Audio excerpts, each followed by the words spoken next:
AP సలహాదారు సజ్జల రామకృష్ణారెడ్డి తెలంగాణ రాష్ట్రంపై విషం చిమ్ముతున్నారని MLC తాత మధుసూదన్ మండిపడ్డారు.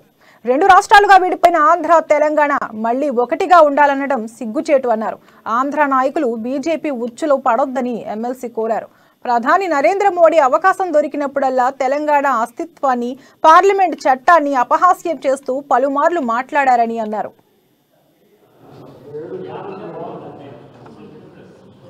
ఈరోజు మరొకసారి తెలంగాణ ఆంధ్ర రాష్ట్రాల విభజన అంశాన్ని కావాలని ఈరోజు మరొకసారి లేవనెత్తడం ఆంధ్ర ప్రాంతానికి చెందిన రాజకీయ నాయకులు, ప్రత్యేకించి నిన్న రాజశేఖర రెడ్డి గారి టైంలో ఆయనకి కుడి ఎడమ భుజాలుగా ఉండి అడ్వైజర్గా ఉన్నటువంటి ఉండవల్లి అరుణ్ కుమార్ గారు చేసిన వ్యాఖ్యల నేపథ్యంలో ఆంధ్రప్రదేశ్ ప్రభుత్వానికి సలహాదారుగా ఉన్నటువంటి సజ్జల రామకృష్ణారెడ్డి గారు చేసినటువంటి వ్యాఖ్యలు అభ్యంతరకరమైనవి.